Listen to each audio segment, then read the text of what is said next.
Hi everybody, welcome to Lil Al Thrifter. I'm going to do something I haven't done in a while, and that's a crafting video. Um, Back when I did my video on embellishing frames, that seemed to be a popular video. So I'm going to do an update on that. Also talk about decoupage. Um, so this might be two videos. I don't know. I just don't want it to be too long. So I hope you enjoy it. So first of all, when you're embellishing your frames, I tend to like to use wood. Because if you're using plastic or, cheapy frames, the things don't stick on them. And you just want to have a flat surface like this. That's the best photo frame you can use, is one that's flat. It's easier to adhere your items onto. So yeah, you could get these frames at the Dollar Tree, at yard sales for low cost. So once you have your frames, then you're going to want to sand it before you paint it. Now, I've done some embellishments on frames that I kept the background. If I was doing like a hobo style picture frame, well, I want to keep the wood background for a more natural look. So then you can also paint it. So you can buy paints at the Dollar Tree. They're so inexpensive, and you'd be surprised how many craft items are at the Dollar Tree. Love the Dollar Tree. You can buy your paints there. You can buy your paintbrushes there. You can buy frames there. So it's like a low cost startup to doing this type of craft. Okay, so once you paint them, and I use these inexpensive sponge, brushes. And then in the back, I haven't finished, but I take everything off. I typically paint everything most of the time. Um, you don't have to, that's your choice. But I try to paint everything, even inside. So you have your craft paint. So pretend everything is painted and dried. Then you need a glue gun. Now this one I've had forever. I have other ones that are the trigger type. This one you use the glue sticks and you just go like put it here and you push. I know some of you are saying, "Oh my gosh." Um, get with the program, Lil. But hey, it works for me. I do have some of the trigger type. In time, I'll be using them. But if it works, why change it? And then what I like to do, this tip, is when I put my glue gun down, yeah, some of you have a holder. I have just this. So I like to put this down for extra safety, for in case the glue drips, which it will. And it'll go right on your aluminum foil. If you're working on ceramic, well, you don't have to worry about that. Even setting this on a piece of ceramic is good. But these glue sticks, you can find those at Dollar Tree, yard sales, and whatnot. So that's what you're going to be using to glue your items. Now, this one I recently did. This is for springtime. So this is my springtime butterfly and flowers frame. Here are some embellishments that I kind of curved to look like a vine or a stem. And then I used these embellishments to look like little flowers. I even took the stone out of the middle and put a black stone, so it resembles like a type of a bug. See the wings here? And then I have like little butterflies. Here's a pretty vintage piece with like tiny, tiny acorns and more butterflies throughout. So that's my recent project. This one, I don't think you guys saw this one. I did, I think it was last year for Valentine's, and I put some vintage Valentine cards inside. And I stuck with the Valentine theme, so I used hearts and I kept red, embellishments, clear stones uh, for this one. And you could find jewelry at yard sales. Sometimes you'll go to a thrift shop and they have bag of junk jewelry. Look at it, because maybe there's some rhinestone pieces in there that you can use to embellish your frames. So when you're trying to think of a theme, just sit a moment, think about, all right, now what type of theme do I want to do? Do I want to do flowers? Do I want to just do, whatever your idea is, like a garden scene, or just look at what you have. Like I had a lot of red and hearts. So I thought, oh, well, let me do a Valentine themed one. This one here, I had, little rhinestones that look like flowers. And I thought, oh, let me do a springtime frame.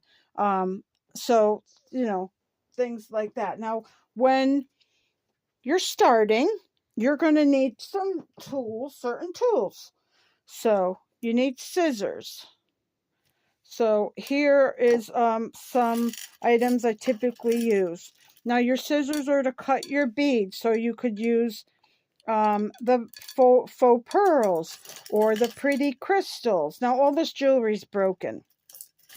And some I do repair and some I don't, so I use them for crafting. So these are like pretty enamel leaves. And those are just the parts to fix it, but I didn't fix it. So you use the scissors to cut the beads. Now, typically, sometimes your beads will have, and I'll show you right here, will have your cutout, your hole. That's for threading if you're making a necklace. But if you're not making a necklace, you're using it for crafting, you want to glue it down like this. You don't want to glue it up like that because then you could see the hole. It just looks better if you glue it sideways. So you catch my drift what I'm saying. So the same with pearls. See how there's the hole for threading. So glue it like this. Don't glue it with the hole up. Doesn't look too good, right? So glue it like this. And then if you're doing your frame and you find, oh, I don't like the look of that. Like I was playing with this corner here. Make sure you remove the glue. Don't re-glue it and re-glue it and re-glue it. You're going to have gobs of glue. It's not going to lay flat. You could use an X-Acto knife to carefully remove the glue. Be careful. And also when you're cutting, especially if it's metal jewelry, like this, because you want a piece of it, and you're going to use the cutter. Please wear goggles because that stuff shoots up and you could get injured. So, work safely. Okay, so if you want to re-glue something down, please remove the glue, reattach your piece, and then you're going to want to touch it up. So retouch it up when the glue's all dry, so it looks nice and neat. And and try to, if you see excess glue, again, use your X-Acto knife very carefully to cut into the glue to remove it. Sometimes I've used the tweezers to remove it, and then you could touch it up with some paint, to cover it over so it doesn't look too bad. So you're going to need your scissors. You're going to need a wire cutter, a little needle nose a plier to get in there. Sometimes, for instance, something like this. If I have this and I say, oh, I want this rhinestone piece here. Well, you want to get in there, try carefully. Sometimes it doesn't happen so easily. And you want to like pop it. I usually go in. Oh, sorry about that. I usually go in on an angle and try to pop the rhinestone out. If you're wanting to use that particular rhinestone. I'm sorry, I keep hitting the camera. So, that's when this comes in handy. I have also used a tweezers. So that's, popping them out to use for your frames. What else do you need? The X-Acto knife, the paint brushes, again, Dollar Tree, the glue sticks. Now, Mod Podge is wonderful. It's water-based glue, sealer, and finish. I've been using this for years, and this might be expired. I got to get a new one. But that's very handy when you're doing the decoupage. I guess I could get into the decoupage. It's only been 11 minutes. But so as far as the gluing on here, the embellishments, just, there's no right or wrong way. It's your creativity is going to come out as you're doing it.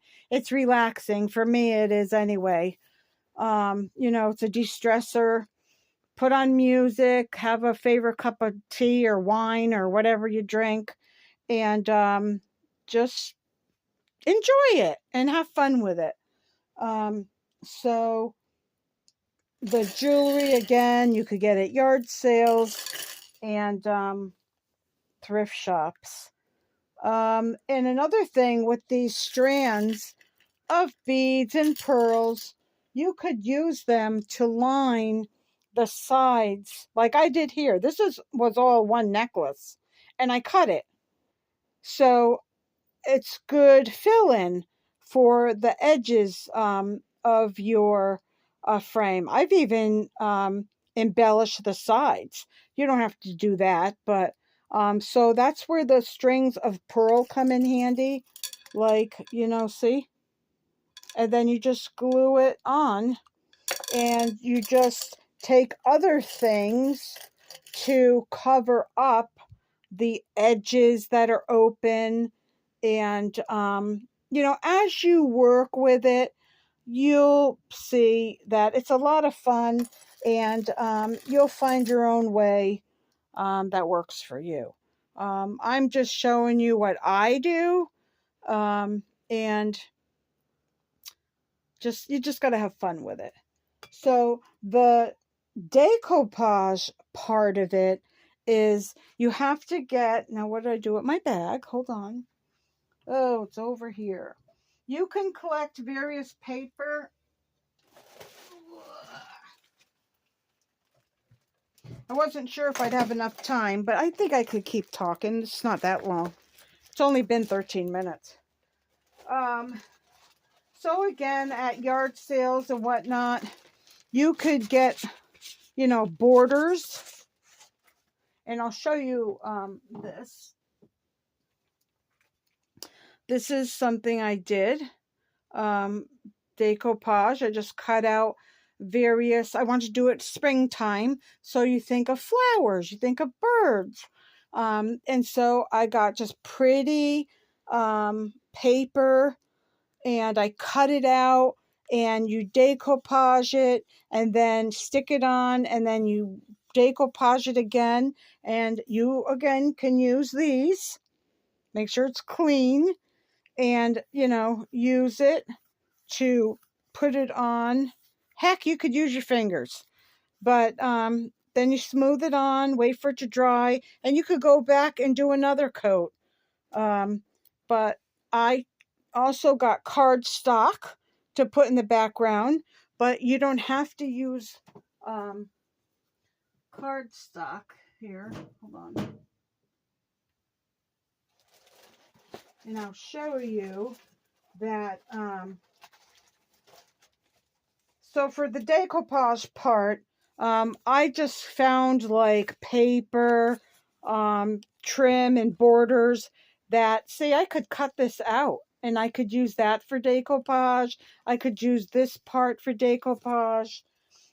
There's a lot of pretty uh, trimmings out there, paper that you could buy, that you'll find at yard sales. Heck, you could do one with cartoons and use cartoons from the newspaper. Wouldn't that be a fun one? And then as far as the inside, you could just use plain old construction paper, and you could buy this at the Dollar Tree. Also, if you want a firmer background inside, well, then that's when you're going to use your cardstock. And I got a lot of my cardstock from a yard sale, and a lady was a crafter, and she was just selling everything. And I bought up a bunch of stuff for a good price. And the cardstock is a bit, thicker paper. But like I said, if you want to use construction paper, it's cheaper and has many different colors. Well, then you just take your photo frame apart and trace it. And I'll show you right now. So you open this. Well, I should have had this opened already. I don't have my screwdriver here, but I use a flat screwdriver to lift those up. Take it out, and see this frame here? You're going to lay it on your board, trace it, cut it, and then there you got your background to put in there. And then whatever picture you want. And then as far as decoupaging around your frame, you could find various things. Let me show you what I have here. I found this full color Victorian vignettes and illustrations for artists and craftsmen. And you could, like, I guess I could cut these out, or I could just copy them. And I think they're copyright, what's that? Copyright protected or something, where certain ones you could use.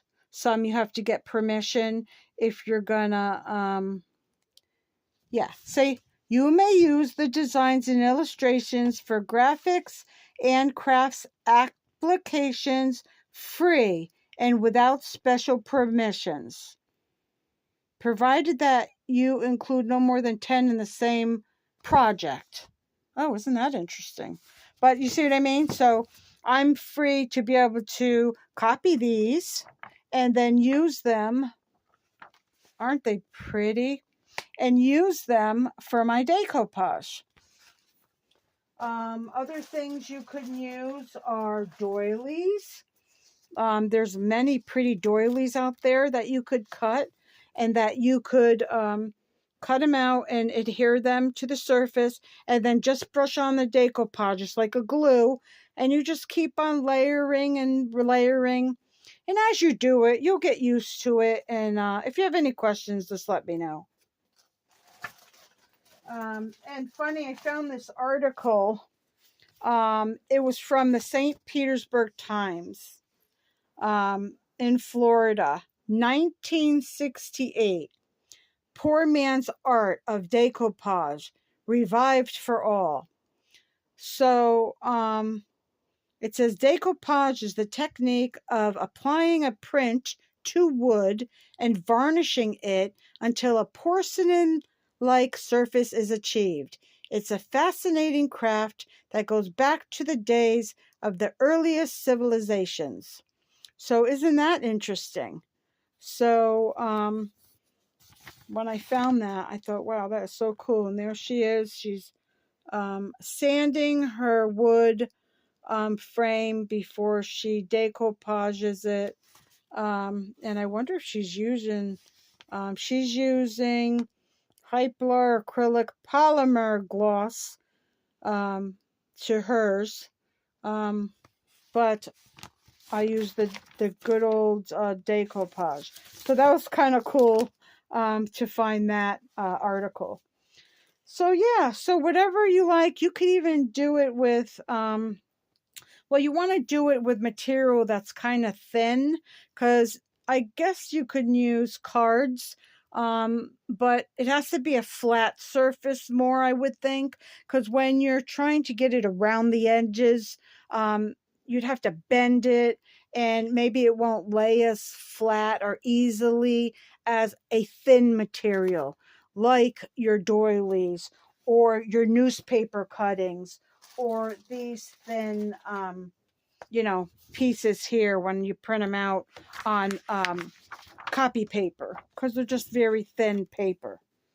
So there you go.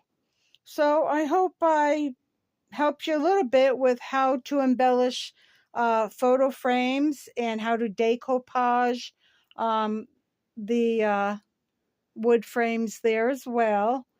And please give me a thumbs up and subscribe. And I want you all to take care. I do post jewelry videos as well. And I sell on Whatnot. You could visit me over there. I am Purple Moon over on Whatnot. I do have shows now and then selling jewelry. So thanks for being here, and I'll see you guys next time. Ciao.